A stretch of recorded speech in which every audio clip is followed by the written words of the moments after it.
aqui em mais um momento tão especial de um dia de gravação, onde a gente vai trazer um tema muito inspirador, uma pessoa muito inspiradora, um tema muito importante. E eu gostaria de convidar você que está nos assistindo para abraçar essa causa junto conosco. A gente está trazendo aqui o tema do Outubro Rosa, onde a gente vai trazer alertas, diálogos, acolhimento diante de uma história muito, muito incrível. Com a temática Toque Aqui, nós trouxemos uma mulher que passou por essa experiência, que tem muito a contribuir com toda essa temática, com toda a sua vivência, e queremos que todos vocês também tenham essa contribuição de conhecimento. E trouxemos ela, a Suzane Boldrin, para contribuir com o nosso podcast hoje. Suzane, muito obrigada por estar aqui presente. E nós estamos assim, ansiosas para saber, conhecer mais sobre você. Bem feliz de estar aqui também, bem ansiosa. Vai fluir o assunto. Vai ser muito bom. Muito obrigada mesmo. Então, pra gente começar, a gente queria entender um pouquinho do começo dessa história, né? De como a história, né, do tema do Outubro Rosa entrou na sua vida, né? Como que foi isso? E por coincidência foi em outubro de 2021, no dia 19 que eu fiz a biópsia, e no dia 29 eu descobri o câncer. Foi no Outubro Rosa de 2021. Mas anteriormente, assim, houve algum sinal físico? Nada. Aí eu fazia o autoexame nisso, eu tinha essa mania de ficar, né, sempre me fazendo autoexame, cuidando. Meus exames eram todo em dia. Não, nada. Não tem câncer na família. Nossa, nem assim, avós, nada? Nada. Você foi a primeira. Olha só. Você podia nem ter imaginado, né? Não, jamais. A hora que eu achei o nódulozinho, eu até achei que não era nada. Aí procurei a minha médica, tudo, ela falou, mas não é nada, que você fez check-up agora. Aí eu falei, mas vamos aprofundar. Aí fez ultrassom, o ultrassom já viu que tinha uma massa, e da massa já pediu a biópsia, da biópsia já constatou, foi tudo muito rápido. Eu descobri dia 29 de outubro, dia 18 de novembro eu fiz cirurgia, mastectomia bilateral, retirei os 2 seios.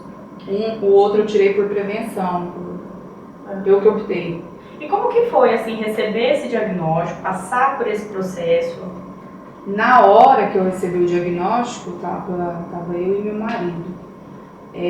O chão abriu, assim, naquela hora que tava eu e o médico, e parece que o mundo parou por alguns segundos, sabe? O que eu faço agora? Eu saí lá fora que tava aquele monte de gente, né, na sala de espera, mas eu não vi ninguém. Saí, sabe, assim. Qual foi o seu primeiro pensamento? Eu primeiro, morrer. Eu vou morrer. Eu achei que ia morrer. O câncer, ele assusta, né? Muito. Tem um tabu muito grande, né? De que você tem esse diagnóstico, a morte é a saída. Assim, Quando eu fui nos primeiros médicos, eu não estava crua no assunto. Foi um desespero total, sabe? Aí depois você vai entendendo o assunto, né? Pegando qual é o tipo de câncer, tem vários tipos de câncer de mama também, né? Aí você vai as fases, né? Tudo são etapas. É doloroso, não é fácil, não tem como falar que é fácil. Mas é igual meu médico falou, levanta e vai e luta, porque se você ficar chorando, deitada, não vai resolver nada.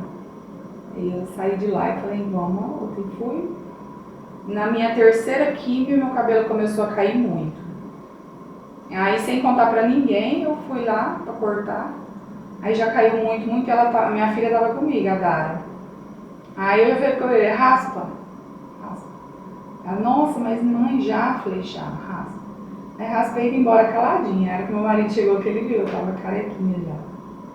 Foi um processo assim, naquela hora, foi um alívio. Um alívio? Um alívio. Eu levei pelo lado assim, é minha cura. É pra mim a cura. Nossa, que maravilhoso. Eu senti um alívio, sabe? Depois que eu raspei o cabelo. Você pensou em algum momento, assim, colocar alguma coisa, por exemplo, uma peruca, alguma coisa assim? Hora nenhuma, não quis. Nenhuma. Não. Você foi... Eu fiquei bastante tempo carequinha nos lugares, eu usava turbante, eu usava lenço, muito lenço. Eu fiz variedades. Eu fiquei mais vaidosa, eu não era vaidosa. Eu descobri a vaidade. Hoje em dia eu passo maquiagem, eu me arrumo, porque eu fiquei careca, eu tenho que realçar, né, alguma coisa. Então eu colocava os brincos grandes, colocava maquiagem, me arrumava. Que legal! Isso, tá vendo? Esse lado positivo é maravilhoso. Eu perguntei da peruca, né, desse acessório aí. A minha avó paterna teve câncer de mama, né? E todo o processo eu acompanhei bem de perto. E a minha avó sempre foi uma mulher vaidosa, ela sempre teve a vaidade. E quando aconteceu dela precisar, ela tem muito pouco cabelo, né? Aí caiu um pouquinho e já fazia grandes falhas. E aí nela deu essa sensação de preciso achar um cabelo. Sem o cabelo não tenho a mesma vaidade. E aí ela comprou, só que na hora que ela colocou, ela teve esse estado, assim, essa luzinha acendeu.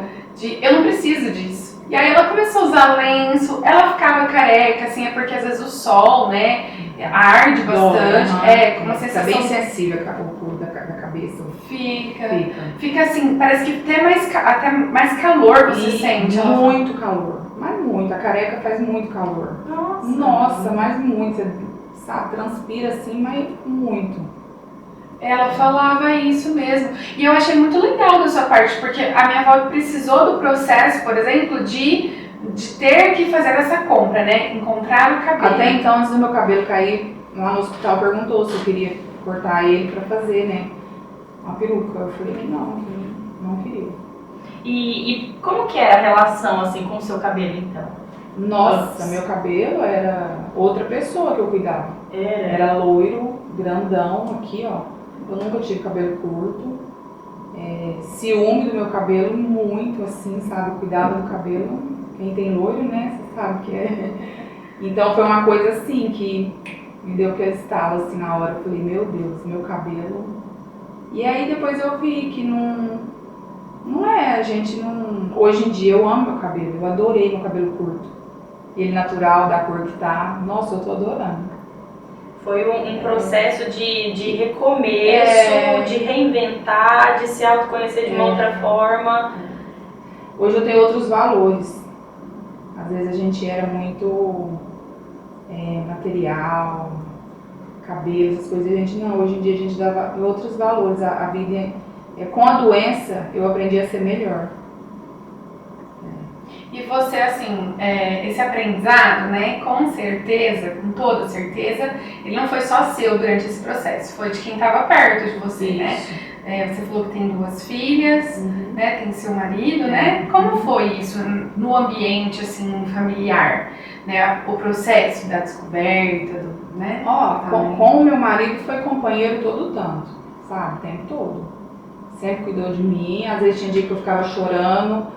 Ele fazia eu levantar, não, hoje nós vamos sair, vai para algum lugar. Às vezes tinha lugar que eu chegava, eu tinha vergonha, porque todo mundo olhava. Entendi. E ele pegava na minha mãe e falava assim, não é pra ficar assim, não se sente pra baixo, sabe? Ele sempre foi um companheirão. As minhas filhas também, sempre. Então eu senti assim, bem acolhida, minha família toda, né? Sogra, cunhadas.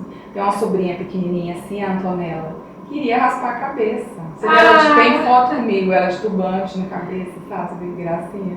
Chorou até, queria raspar a cabeça também com a madrinha. Ah, que legal, ela queria assim, né? É uma forma maravilhosa. Aí pôr lenço nela, sabe? Que lindo! Então, assim, foi bem acolhido. Foi assim, ao mesmo tempo que foi processo doloroso, mas foi bem rápido. Acho que foi tão acolhido, foi tão assim, eu aceitei, igual o médico falou, você teve aceitação. Então, acho que passou rápido. Sim, você falou que do diagnóstico até o seu procedimento cirúrgico foi uma questão muito rápida. A químio foi posterior. Eu descobri 29 de outubro, fiz cirurgia dia 18 de novembro e fiz minha primeira químio dia 30 de dezembro. Nossa, demorou um tempo. 30 de dezembro, depois de 30 dias da cirurgia, eu comecei a primeira quimio já. A primeira quimio em si foi a mais difícil, porque você ouve muita coisa. Então, eu fui com aquela pressão, com aquele medo de receber a quimio. Acho que meu psicológico até atrapalhou. Depois, as outras, tirei de letra. Sabe? Mas você fala assim porque as pessoas dão as suas experiências. Fulano passou muito mal, vomita, fica muito não sei o que, passa muita dor. E eu não tive. A sua foi a quimio que você tomava no braço ou era comprimido? Braço. Era 2h30 de quimio no Beneficência. Foi aqui em Rio Preto? Fiz todo o meu tratamento aqui, na Zoica Barretos. Aqui tem tudo hoje em dia. Bom, fiz 16 quimioterapias. E qual que era assim, 4 vermelhas e 12 brancas. O período? As primeiras, as vermelhas, era quinzenal. E as brancas, semanal, 7 em 7.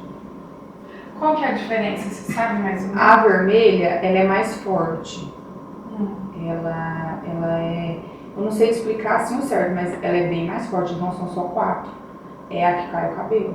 É a que faz cair o cabelo. Provavelmente é um choque para o seu organismo, né? Aí depois vem as 12, que foi as 12 brancas. Aí tinha que fazer radioterapia, mas o tratamento ocorreu tão bem que eu não precisei fazer a rádio. Nossa, que coisa No boa. final. E como foi, assim, esse processo, o seu corpo? Você se olhar no espelho e a reação? A minha primeira cirurgia, que eu fiz 4, a primeira cirurgia minha que eu retirei os 2 seios, quando eu acordei, não posso falar que foi fácil, foi difícil. Muita dor, e quando eu consegui tirar o curativo, tudo que eu vi também, é assustador. Não é fácil, porque eu não refiz os seios, não deu para refazer. Eu coloquei expansores, que é um aparelho que coloca e você vai enchendo conforme o tempo para adquirir espaço para depois colocar o silicone. Aí nesse intermediário de tempo aí eu coloquei o expansor, mas ele deu rejeição em um seio. Então foi um processo bem doloroso, tive que retirar ele, ficar sem, depois voltar ele. A pele do meu seio que ia enchendo para adquirir espaço, cada vez que eu ia lá encher, eram 3 dias de dor, muita dor. Nossa. Você sente a pele esticando assim, ó. Aí agora, dia 28 de março, agora desse ano, eu coloquei silicone, a prova, aí deu tudo certo. Eu vou fazer uma pergunta, não sei se é muito indelicada, mas quando você faz a retirada da mama, você retira tudo, fica só aquela pele, Isso. né? A cicatriz, né, quando você retirou, ela segue o tamanho do nosso seio ou ela é discreta? A minha ficou bem discreta, não sei por ser tem a cicatrização muito boa, o doutor falou. Então ela ficou bem discreta. E tem um detalhe também, na hora da cirurgia são analisados auréola, pele, se tiver contaminado, são tudo retirado.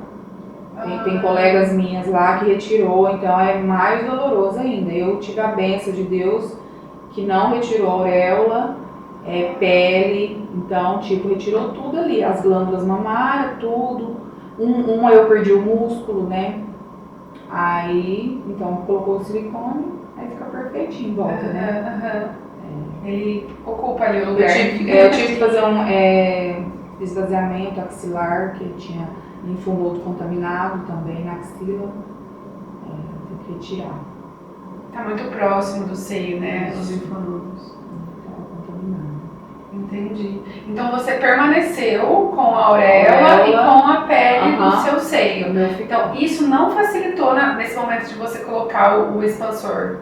O expansor é o que, Suzane? O expansor, ele é, como que eu te falei, ele é igual uma bexiga. Entendi, coloca dentro. Aí coloca aqui no cortinho do silicone. Entendi. Coloca ele lá dentro murcho. Então você vai ficar com o seio murcho também. E aí conforme vai, cada 15 dias você vai lá. Ele vai enchendo de pouquinho em pouquinho. Então os ml de soro, é com soro. Entendi. Só que é muito dolorido, muito. Nossa, eu nem consigo imaginar esse Muito procedimento. dolorido, porque aí vai esticando a pele, aonde tá enrugadinha ali que ficou colado vai abrindo, então assim, é bem dolorido. Não foi fácil. Não tinha nada assim pra acalmar, um hidratante? Não, eu tomava remédio, né? Nossa, pra pra dor. Só medicamento. Tinha dia que doía tanto que eu ficava deitada, assim, sabe? Acho que é a parte mais dolorosa. O expansor? O expansor. Meu Deus. Nem a quimio foi o expansor. E já teve outras mulheres lá que colocou o expansor e não teve nada. Era normal, então cada caso é um caso, né? Sua pele, por exemplo, como ela teve uma boa cicatrização, né? Então quer dizer o que? É muito rápido. É porque eu abri 4 vezes aqui, o mesmo corte, no mesmo lugar. E tá, quase sumiu. O de cá mesmo, onde não teve o câncer, que foi só retirar, quase sumiu. O seu câncer foi no seio direito. Direito. E aí, depois desse processo todo, né, que você passou, você tem toda uma história para contar do enredo final, mas as suas filhas hoje são mulheres adultas, né? Durante esse processo do acolhimento, você teve alguma atitude assim preventiva para elas, assim? Sim. Como que vocês... O meu oncologista, ele auxiliou a fazer um teste genético, que é o BRC1, BRC2. Eu sei que é um teste genético. Aí eu fiz, porque se ele possivelmente fosse positivo, elas teriam que fazer um procedimento lá, que o risco delas ter câncer de mama era mais, né, provável. Aí, graças a Deus, deu negativo o meu. Só que aí elas agora são mais frequentes na ginecologista. Uma coisa que era mais assim, distante, hoje elas são mais frequentes. Pelo auxílio da doutora, elas estão com os exames delas mais frequentes, as duas. Entendi. Tanto é que o câncer que eu tive foi hormonal, né? Então eu não posso nem o contraceptivo, né? Aí até elas ficaram com medo, não quer tomar anticoncepcional por causa do hormônio. Isso é muito interessante, porque assim, né, nos estudos biológicos, científicos, né, o maior índice de câncer que a gente tem no nosso país, principalmente, é pelo meio que a gente vive, pelos hábitos alimentares, hábitos sociais. Essa é a grande porcentagem, praticamente, sei lá, 90% ou mais até, né? Então, um diagnóstico como o seu é uma raridade. É uma raridade, porque e principalmente você não tinha histórico familiar, a gente não pode nem falar que é genético. Seu corpo desenvolveu, foi uma luta realmente das suas células aí dentro. Isso. E você tinha feito uso na sua vida de algum método anticoncepcional? Sim, eu fiz o método da pílula anticoncepcional e quando eu descobri o câncer, fazia 3 anos que eu estava com o DIU, Mirena. Tanto é que quando eu descobri, já tirou imediatamente ele, né? Porque ele tem hormônio. Tem. Aí o médico exigiu, já tirei no mesmo dia que eu descobri o câncer, porque ele falou que ele alimentava o câncer, por causa do hormônio. Eu tirei. E você tinha um hábito frequente anual de ir ao médico? Normal, tô sempre certinho os exames em dias. Tanto é que eu tinha ido em abril, né, fazer meu check-up. Aí em agosto que eu achei o nódulo, mas em outubro que eu fui na médica. Eu fiquei ainda meia... Pensei que não era nada. Entendi. E você comentou com alguém? Eu comentava, comentei com as meninas, comentei com a minha sogra. Aí ela falou, vai no médico. Eu falei, mas isso não é nada. Mas aí eu viajei e na viagem eu percebi que aumentou. Aí eu donei fazer o autoexame, eu vi que tinha aumentado. Aí eu já cheguei de viagem, já fui. Fui procurar a sua médica. Entendi. Quem que te ensinou? Isso eu acho que é uma pergunta assim, quem que te ensinou? O autoexame? O autoexame. Internet. Eu sempre fui muito curiosa, sabe? De ver sobre menopausa, tal, tudo de mulher, sabe? E aí eu sempre fiz o exame, sempre foi mania de estar tomando banho e eu lá, sabe? Eu falo que é Deus, eu acho, né? Que põe a gente ali pra... Porque assim, esse processo da educação, né, de educar, né, porque a gente fala que é a educação sexual, né, a educação sexual na escola é um tabu.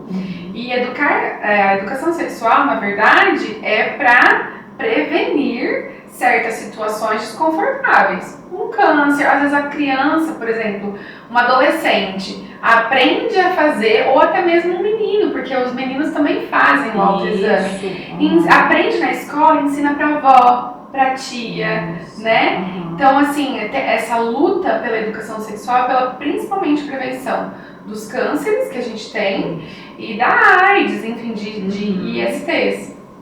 E eu achei incrível essa sua curiosidade, porque muita gente não procura. Nossa, eu tô com um negócio diferente, o que será que pode ser? Claro que tem coisas na internet que a gente tem que ter muito cuidado, né? Filtrar muita coisa.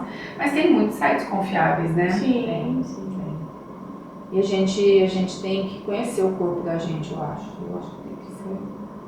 Você sentir algum sintoma, alguma coisa que não seja normal, não pode deixar.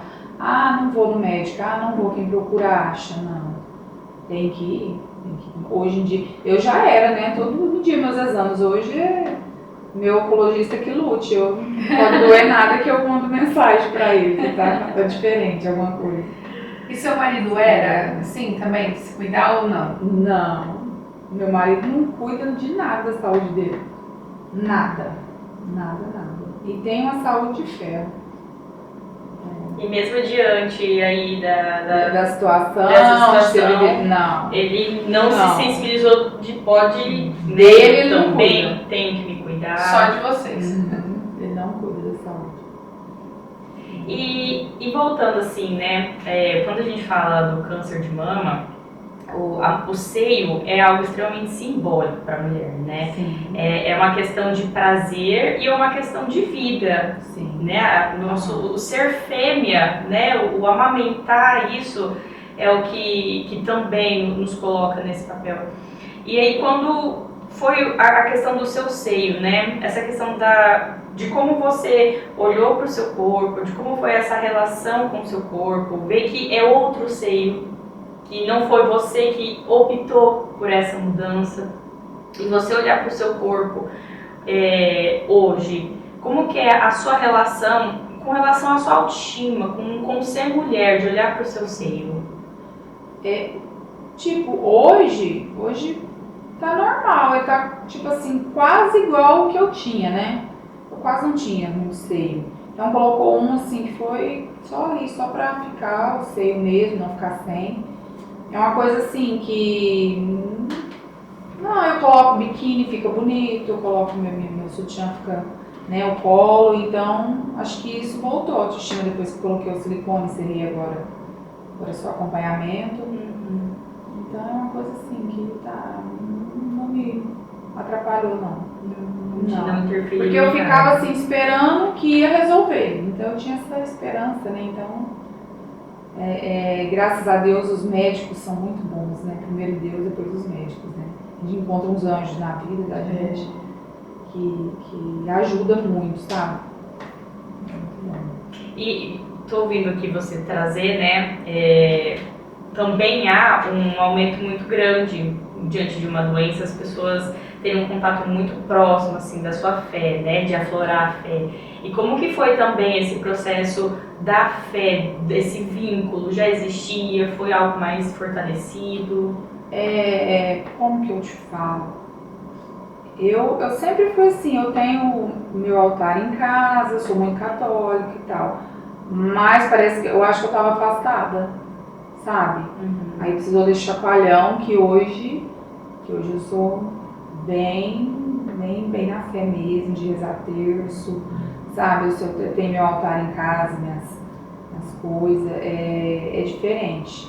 Eu era reclamona, sabe? Até minhas filhas falam, mãe, você mudou. Eu era, tudo reclamava, sabe? Nossa, hoje em dia, se eu vou num lugar atrasou, não, calma, paciência e tal, vai fazer isso, paciência, é tudo no tempo de Deus, né? Eu acho assim que eu mudei completamente, mas muito. Minhas amigas que são íntimas, elas falam também que eu mudei. Você era mais explosiva, assim? Era explosiva, reclamona, do meu jeito, né? E com a doença você aprende a ter paciência. É o processo, não tem do como. corpo e não tem como você querer acelerar rápido, não existe, é paciência, fé e paciência. E, nossa, deve ser, assim, uma questão também muito, muito difícil passar por esse processo de ressignificação, né? Para quem já tem a sua autonomia, vai, faz, né? Tudo tem seu próprio tempo, e você lidar com uma situação de que nada é na sua hora. Não, nada. Nem teu próprio corpo. Não, nem o próprio corpo. Não tem como. Tudo, a vaidade da mulher, o câncer ele derruba. É unha, a unha fica roxa. Cheguei colegas lá que caiu a unha, eu não caí. É a pele, resseca muito a pele. Vários fatores que as pessoas não veem, né? Que só quem passa sabe. E mesmo assim, né? Mesmo a gente vendo, a gente não sente. Não. O quanto aquilo deve ser muito... Eu não sei se eu poderia usar a palavra pesado, né? Porque cada um carrega o teu fardo da forma como consegue. Mas o quão difícil é você estar numa situação em que você não tem mais controle de nada. Não. Nem se vai, vida e morte. E nem se vai dar certo. É igual o doutor falou. Você Nós tem vamos que fazer estar- esse tratamento, mas eu não posso te garantir nada, não tem como, tem que... É um dia após o outro. Não tem como. E aí vai fazendo e vai vendo o que vai... O corpo vai, né, melhorando, vai dando sinais que tá dando certo, graças a Deus. A medicina tá muito avançada. Então, mas a quimioterapia mesmo, o dia que ele falou pra mim, aí foi duas fases. Foi a fase do dia que eu descobri o câncer e foi o dia que fechou o laudo lá, que ele colocou os pós e os contras, tudo ali. Aí também assustei. Eu sabia que eu ia fazer quimio, mas, sabe, assim... Tinha uma esperança, né? Aham. Tinha 1% ali que eu falava que às vezes não vou fazer. Eu curto, né, espaço de tempo, né? Poxa, eu tava aqui ainda esse ano. Aí eu assustei um pouco. Durante, assim, a químio, por exemplo, né? Você disse que teve... A primeira vez, você teve um baque muito grande, né? Por todo o conhecimento prévio que você carregou, porque as pessoas falavam, né? Qual foi essa experiência, assim, o que você vivenciou de sensação com o seu corpo? Eu cheguei pra fazer, aí eu tava num pico de ansiedade muito alto. Até então nem achava veia pra pegar, porque eu tava muito ansiosa, com muito medo. Eu tava com medo do líquido entrar ali dentro de mim e eu morrer. Entendi. Parece que eu pensava, sabe? Aí depois eu vi que não era aquilo. Nossa, aí na segunda, terceira, fácil não é, porque dói, ela queima às vezes, sabe? Tudo por dentro. Vai ficando tudo fraca a veia, então queima, dói. Não é fácil. Aí você saía de lá, você tinha sensações físicas, assim? No outro dia só. No mesmo dia ali, eu vinha dirigindo e voltava dirigindo pra minha casa. Mentira! Você ia sozinha? Sozinha, eu e Deus. Algumas vezes a minha filha foi comigo. Meu marido, acho que foi uma vez que eu falei, você não vai parar a vida, eu não tô doente, não existe ninguém lá, babá.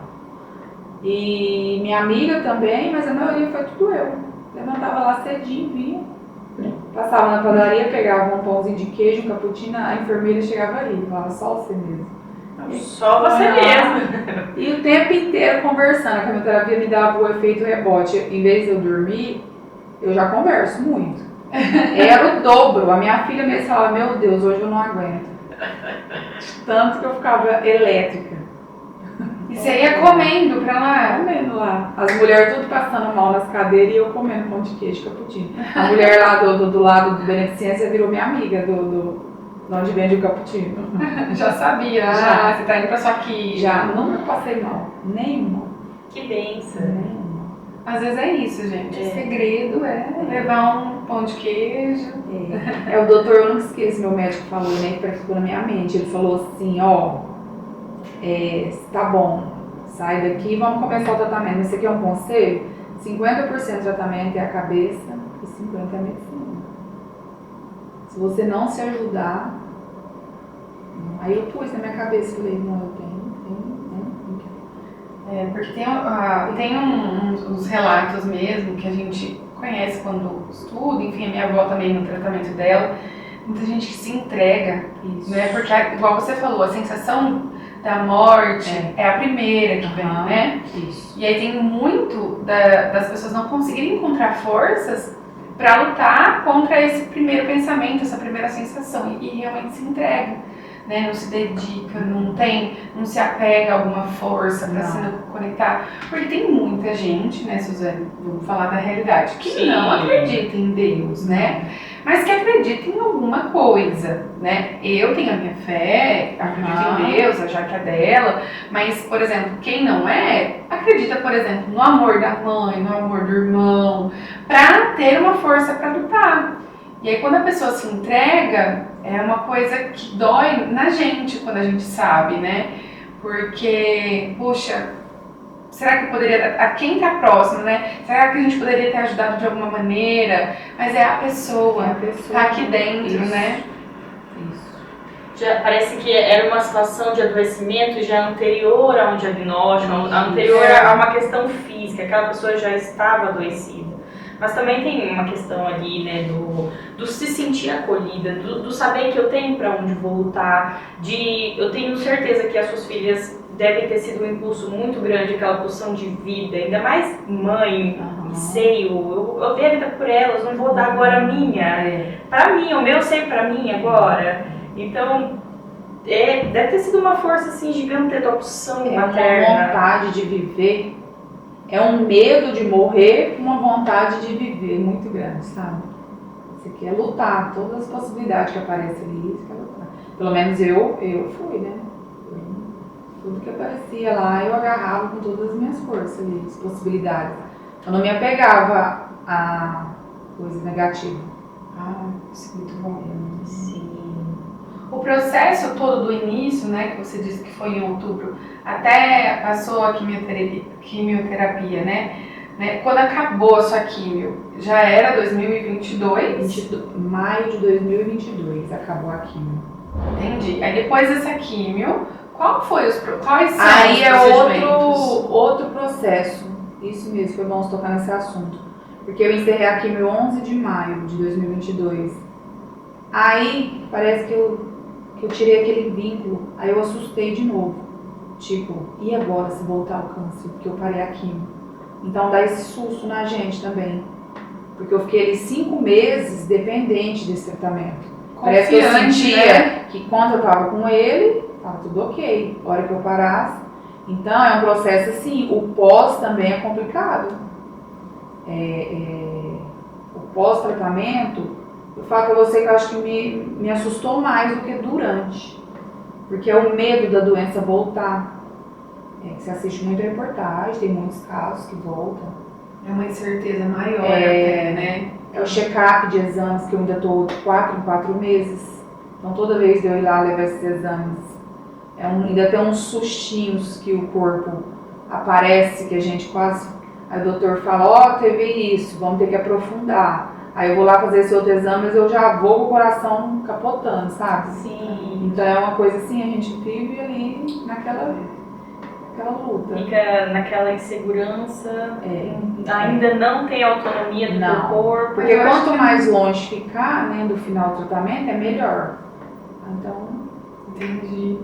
Eu acho que essa sensação, esse sentimento, eu não sei quanto tempo ele vai. Eu também. Se ele vai. Se vai passar.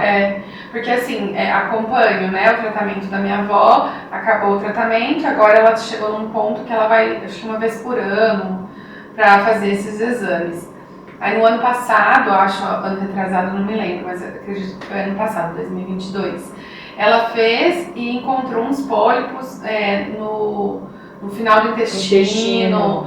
E aí, enfim, fez uma biópsia, tudo, não era maligno, era benigno, mas tinha que fazer todo uma análise ali. Isso, aí fez, diagnosticou que era genético, foi olhando, enfim, fizeram vários exames. Então foi orientado meu pai, meus tios a fazerem exames, porque viu essa raiz, né, de onde veio esse diagnóstico. E assim, a sensação que ela tinha, contando para todo mundo, assim, da família, era, putz, vou ter de novo, mas eu tô pronta, sabe? Porque ela sabia do processo, era fácil para ela, porque ela já imaginava o processo, Porém, ela, putz, mas e aí? Será que agora, né? E agora? Tudo de novo. Deu certo uma vez, mas e agora? E aí revive aquele sentimento. Mas graças a Deus, assim, ela agora continua fazendo acompanhamento mais em tempos mais curtos, né? Os meus tios também. O meu pai se recusa, ele não faz, igual o seu marido, não se cuida. Então vai ser o que Deus quiser, né? Mas assim, eu acho muito legal que os médicos hoje, eles orientam, assim, eles veem a raiz do câncer para orientar os familiares, para prevenção. O meu médico foi tudo, ele foi na raiz de tudo por causa das minhas filhas. Então, elas saíram de cena, eu não tenho genética, não tenho. Então elas, né, só acompanhar mesmo o rotina.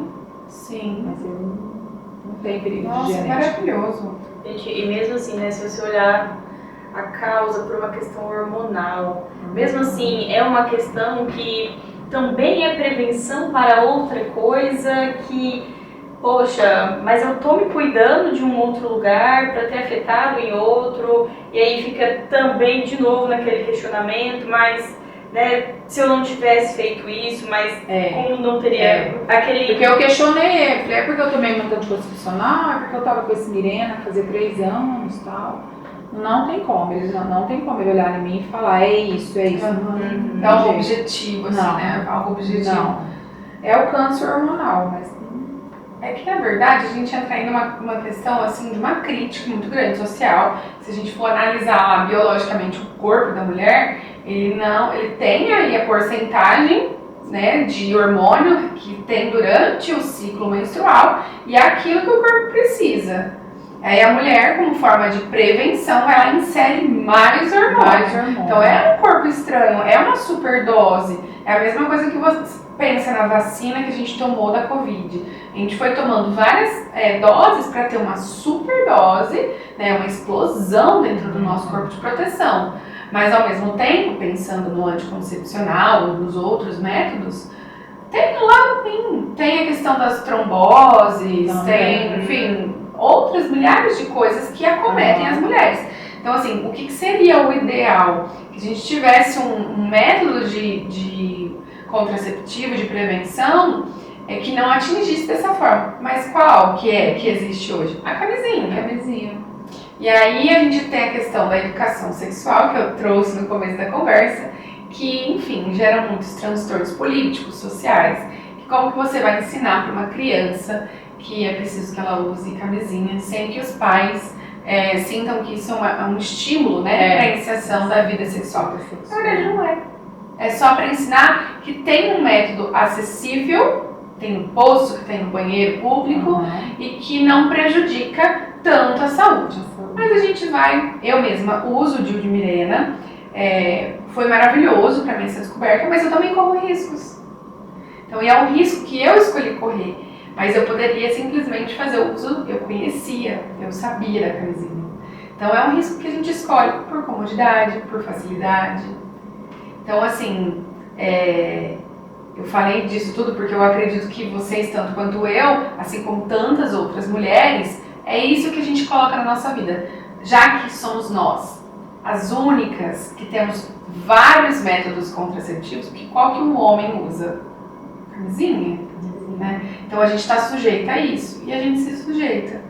Então você passou por esse processo e ficou um aprendizado, né, muito grande de você entender assim, qual foi a sua maior conquista com isso. Que o autoconhecimento é tudo. Se não fosse você fazer o autoexame. Não ia, porque a doutora mesmo, na hora que eu fui mostrar pra ela, eu tive que falar, é aqui, não, mas não tem. Falei, tem aqui, ó. Sabe? Então foi eu vi que não estava certo. A gente tem que conhecer o corpo, isso é muito importante. Sim, fundamental. Até nessa questão, por exemplo, olha, a quantidade de hormônio que nós mulheres ingerimos num processo de prevenção, porque, querendo ou não, o hormônio, ele foi historicamente algo assim, libertador para as mulheres. Não ter 10, 15 filhos, Deus me livre. Isso é uma violência num corpo de uma mulher absurdo. Não é romantizar, não. É violência. E foi libertador. E hoje, olhar assim, né, nesse processo histórico que estamos passando e ver que isso também hoje acarreta e vários corpos femininos, né? E fica toda aquela situação, mas o que eu faço? O que eu faço? Porque tem mulheres que têm alergia à camisinha. Também. Exatamente. Então Eu acho que a gente devia, então, estimular mais ainda a ciência, a medicina. Sim. Cria um anticoncepcional para esses homens, gente. Vamos estar criando assim, mais assim, que seja acessível, que seja fácil, que eles possam comprar por 50, 60 reais, igual a gente compra o anticoncepcional. Vamos ajudar, pelo menos alguma coisa, né? Os homens, né? Porque tudo é gente. O DIU é a gente, o anticoncepcional é a gente. O que mais? Gravidez. Enfim, até a tabelinha. Tudo é mulher. O filho é da mãe, o corpo é da mulher. Não tem como. E olhando assim, o pós, você tem alguma profissão? Atua? Eu sou assistente de recursos humanos. Trabalho na nossa empresa mesmo, sabe? No escritório. Entendi. E como foi conciliar? Então, aí quando eu descobri, já pedi afastamento, né? Afastei. Mas foi uma coisa acolhedora, que o pessoal lá são bem família. Eu fiquei afastada, fazendo tratamento, mas o dia que eu ia pra quimio, eu ia pra quimio. No outro dia eu tava lá dentro, trabalhando por dia. Porque eu não quis ficar parada e eles gostavam que eu ficava lá porque eu esquecia, às vezes, do problema, porque serviço, né? Então é culpa a cabeça. Então eu tive essa ajuda também. Por dia eu ia lá. Foi até um fator impulsionador, assim, né? Pro seu processo aí durante o tratamento. O trabalho nos caracteriza, e aí quando nos é retirado também essa possibilidade, isso também mexe muito com a nossa autoestima, a gente se sente muito inválida, aí já tá aquele processo assim, já não tem autonomia, eu ainda vou me sentir inválida, né? Para algumas mulheres também tem a questão de se pegar alguns casos de mulheres que se sentiram muito fisicamente, que ficaram muito dependentes, de ter aquela situação de que está sendo um peso para alguém, que talvez a possibilidade de não lutar por isso para ela não seja uma questão. Então, para você ter essa rede de apoio, foi fundamental, me ajudou muito. Às vezes tinha dia que eu não queria ir lá e eles ligavam, não, vem aqui, tá na hora do lanche, só para conversar. Aí eu ia lá, sabe? Então, foi fundamental, também me ajudou muito. Suzane, sua história é linda. A gente está inspirada. Sim. Eu acho que vai trazer, assim, para todo mundo que assistiu, que vai acompanhar esse podcast, vai trazer um acolhimento para muitos que não sabiam, para muitos que passaram, ou que até então está começando esse processo, porque no início é um baque. E você trouxe de uma forma tão calma, tão leve. Eu me senti acolhida, né? Estávamos assim, como que vamos abordar, como vamos chegar, né? Foi maravilhoso. A gente tem pra gente terminar, fechar com chave de ouro, a gente tem um quadro aqui no nosso podcast que se chama Fala Mais Baixo.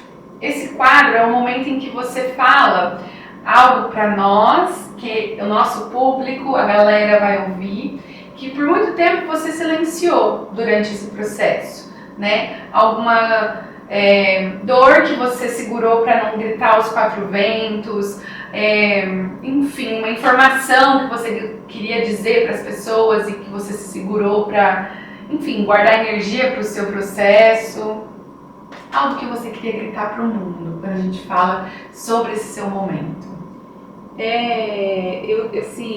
Que eu tive uma força que eu não sabia que eu tinha.